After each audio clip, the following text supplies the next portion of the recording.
Today I'm going to show you how to replace the cabin filter in this Fiesta mk8. On the right side of vehicle, inside the cabin, with a very small screwdriver or a pick, pop this cover off. And with a T30 Torx, remove the screw that's in there. Now pull the piece of trim about ½ an inch forwards and it will drop down out of place. Remove it out of the way. There's some special precautions to observe when putting it back, so make sure to watch this all the way through. Now with the T20 Torx, remove these 4 screws. This top one is the most awkward to get at.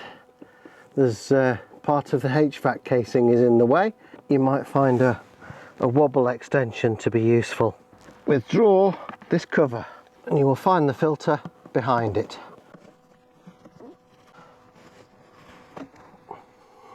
When you fit a new filter, ensure that the airflow arrows are pointing towards the rear of the car.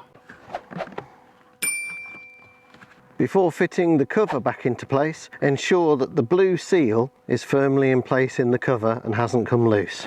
And the cover goes back on in this orientation. Push the cover upwards into place, press it firmly against the HVAC housing and return the screws.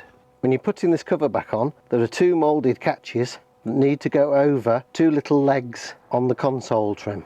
Slot the tail end between the seat and the trim and make sure to get these mouldings here onto those tags. Return the screw. I suggest turning it backwards until the threads click before you turn it in.